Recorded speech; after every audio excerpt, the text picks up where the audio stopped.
বন্ধুরা, এসে গেছি ইতিহাস বিদ্যার্থী টিউটোরিয়াল চ্যানেলে।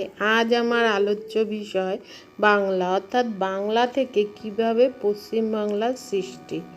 বাংলা আজকের নয়, ঋগ্বেদের অনুগামী, ঐতেরেয়, আরণ্যক, বৌধায়ন সূত্র, পাতঞ্জল মহাভাষ্য, রামায়ণ, মহাভারত, ভাগবত, হরিবংশ, মনুসংহিতা, বিষ্ণু পুরাণ, মৎস্য পুরাণ, বায়ু পুরাণ প্রভৃতি মহাপুরাণ ও নানান উপপুরাণে, শক্তি সঙ্গমতন্ত্রে, কালিদাসকৃত রঘুবংশে এবং বরাহমিহিরের বৃহৎ সংহিতা প্রভৃতি গ্রন্থে উল্লেখ মেলে বঙ্গদেশের। মন্ত্রদ্রষ্টা ঋষি গৌতমের বরে বলিরাজার মহিষী সুদেষ্ণার গর্ভে অঙ্গ, বঙ্গ, কলিঙ্গ, শুম্ভ ও পুণ্ড্র নামে 5 পরাক্রমশালী পুত্রের জন্ম। এই 5 ভ্রাতার নামে নাম হয় ভারতের 5 জনপদের। ভারতের আজকের মানচিত্রে এদের উল্লেখ না মিললেও অঙ্গের অবস্থান ছিল বিহারের ভাগলপুরে, বঙ্গ বাংলার ঢাকায়, কলিঙ্গ দক্ষিণ উড়িষ্যায়, শুম্ভ রাঢ়দেশ বা বর্ধমানে, আর পুণ্ড্রের অবস্থান উত্তরবঙ্গ বা রাজশাহী বিভাগে। জনশ্রুতি খ্রিস্টপূর্ব 1000 বছর আগে ইন্দো আর্যদের হাতে বিতাড়িত হয়ে দ্রাবিড়দের এক শাখা বেং উপজাতিরা এসে বসতি গড়ে। কালক্রমে এই বেং থেকে বেঙ্গল নামকরণ হয়েছে বলে মনে করা হয়। মহাভারতে 3 বাঙালি রাজা পানিপ্রার্থীর লিপ্সা নিয়ে হাজির ছিলেন দ্রৌপদীর স্বয়ম্বর সভায়। শুধু কি তাই, গ্রিক বীর আলেকজান্ডারকেও বাঙালির বিক্রমের কাছে ভারত জয়ের স্বপ্ন ভুলতে হয়েছিল সেদিন। বাংলার শাসকরা বিস্তার করেছিলেন তাদের সাম্রাজ্য সারা আর্যাবর্ত ও দাক্ষিণাত্য জুড়ে। এমনকি কুরুক্ষেত্রের ধর্মযুদ্ধেও কৌরব পক্ষে অংশ নিয়েছেন বঙ্গাধিপতি। গৌড়ের রাজা বাসুদেব ও শ্রীকৃষ্ণের সঙ্গে যুদ্ধ করেন দ্বারকায়। সুদূর লঙ্কাতেও রাজ্য বিস্তার করেছিলেন বাংলার বিজয় সিংহ। এই সেদিনও বাংলা, বিহার, ওড়িশার সার্বভৌম রাজা শশাঙ্কের কাছে উত্তরাখণ্ডের অধীশ্বর হর্ষবর্ধন রাজ্য বিস্তারে বাধা পান। 8 থেকে 12 শতকে পাল রাজাদের কালে বাংলার রমরমা সেও আজ ইতিহাস। পাল থেকে সেন ঘুরে 12 শতক শেষে দিল্লির সুলতান কুতুবউদ্দিন আইবকের দখলে যায় বাংলা। মোগলকালে আকবর জয় করলেও বাংলা স্বতন্ত্র প্রভিন্সে রূপ নেয়। আর 1707-এ ঔরঙ্গজেবের মৃত্যুর পর বাংলা হয় স্বাধীন মুসলিম রাজ্য। 1756-য় সিরাজ জয় করে নেন ব্রিটিশের দুর্গ কলকাতায়। আবার বাংলারই বুকে শেষ স্বাধীন সূর্য অস্তমিত হয় পলাশীর আমবাগানে 1757-য় লর্ড ক্লাইভের কূট চালে সিরাজের পতনে। তবে 7 বছর চলে দ্বৈত শাসন। চাতুরি করে সিরাজকে হারাবার ইনাম স্বরূপ সিরাজের খুড়ো তথা সেনাপতি মীর জাফর ও মীর কাসিমের সহযোগে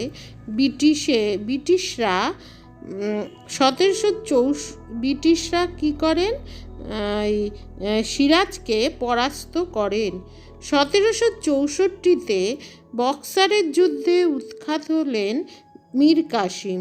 বাংলা তখন চলে গেল ব্রিটিশদের শাসনে, অর্থাৎ ইস্ট ইন্ডিয়া কোম্পানির শাসনে। আর 1854-য় কোম্পানি থেকে ব্রিটিশ রাজবংশ শাসনাধীনে চলে যায় বাংলা তথা ভারতের শাসন ব্যবস্থা। শুধু শৌর্য আর বীর্যই বা কেন, অতীতে বাংলা ছিল কৃষিপ্রধান দেশ। মাছ ভাতের দেশ বাংলা, মুখ্য ফলনও তার ছিল ধান। বাংলার বস্ত্রশিল্পেরও খ্যাতি ছিল সারা বিশ্ব জুড়ে। এমনকি বাংলার চা বাক্সবন্দি হয়ে আমেরিকায় যেত। বোস্টন বন্দরে সেই চায়ের বাক্স সমুদ্রে নিক্ষেপ থেকেই আমেরিকার স্বাধীনতার যুদ্ধ শুরু। কালে কালে জর্জ ওয়াশিংটনের নেতৃত্বে স্বাধীনতা লাভ হয় আমেরিকার। সেও এক চমকপ্রদ ঘটনা প্রবাহ। বাংলার বণিক চাঁদ সওদাগরের সপ্তডিঙা বাংলার পণ্য নিয়ে ভিড়ত বিশ্বের বাজারে। তেমনি গ্রিস, চীন ও পারস্য থেকে বণিকরা এসেছে বাণিজ্যের জন্য এই বাংলায়। তাম্রলিপ্ত ছিল সেকালের সমৃদ্ধ বন্দর নগরী। সম্রাট অশোকের ভ্রাতা সিংহলী মতের পুত্র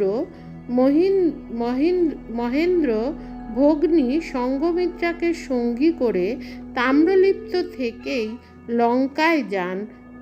কিসের জন্য? বৌদ্ধ ধর্মের বার্তা নিয়ে।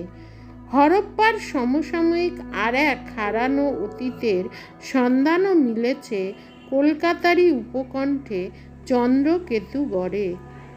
এমনকি প্রকৃতিও মহিমান্বিত করে গড়ে তুলেছে বাংলাকে।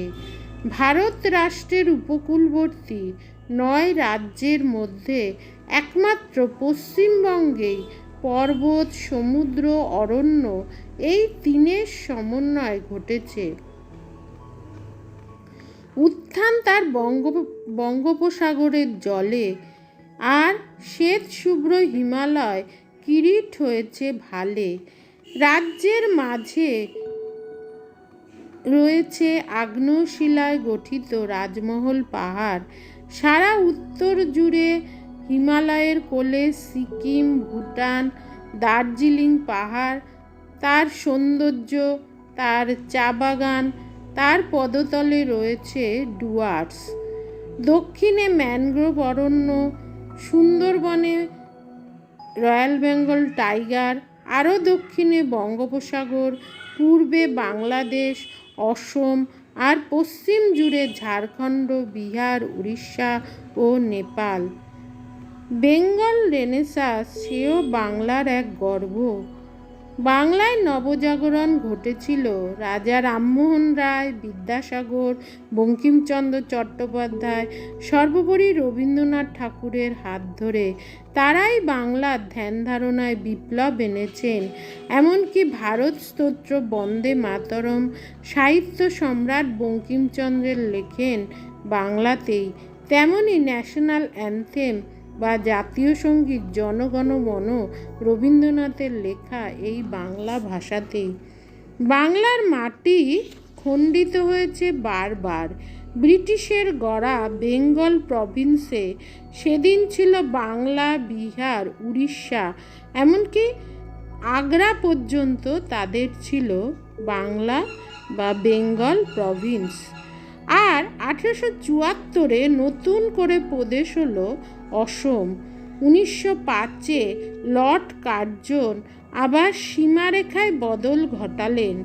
বাংলাকে ছেদ করে অসম ও পূর্ব বাংলা পৃথকভাবে প্রদেশ গড়ে ঢাকা হলো তার রাজধানী। বাংলা রইল বিহার ও উড়িষ্যার অংশ নিয়ে। জনগণকে উদ্বুদ্ধ করতে পথে নামলেন বাংলার কবি রবীন্দ্রনাথ।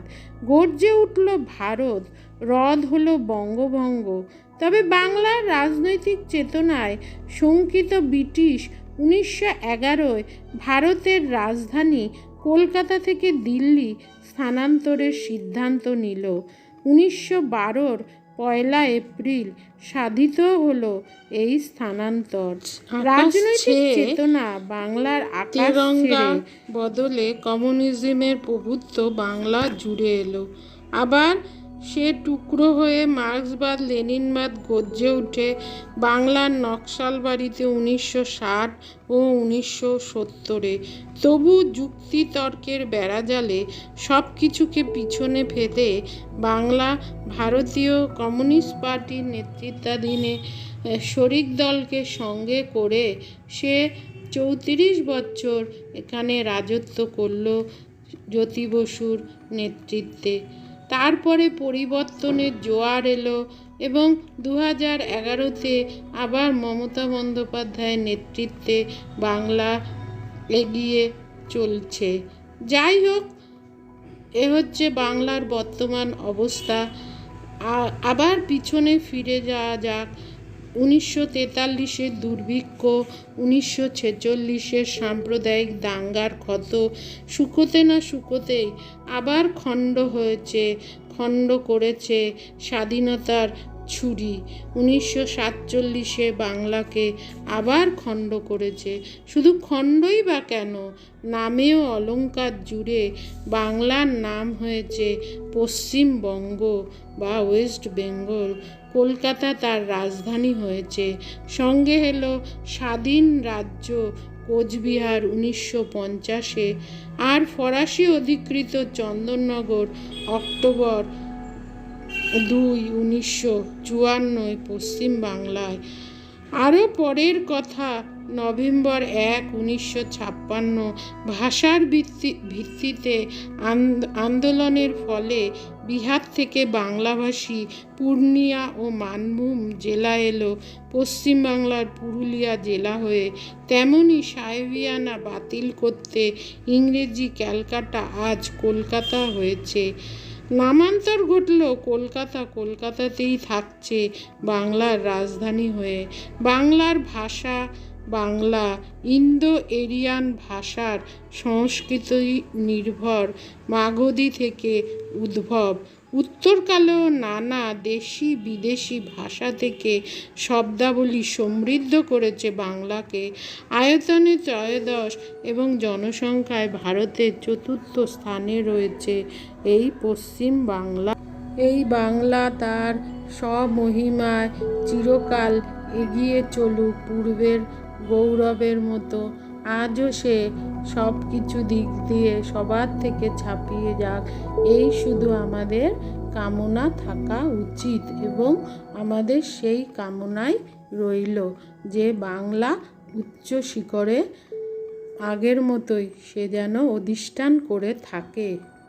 তাহলে আজ আসি, চ্যানেলটা অবশ্যই সাবস্ক্রাইব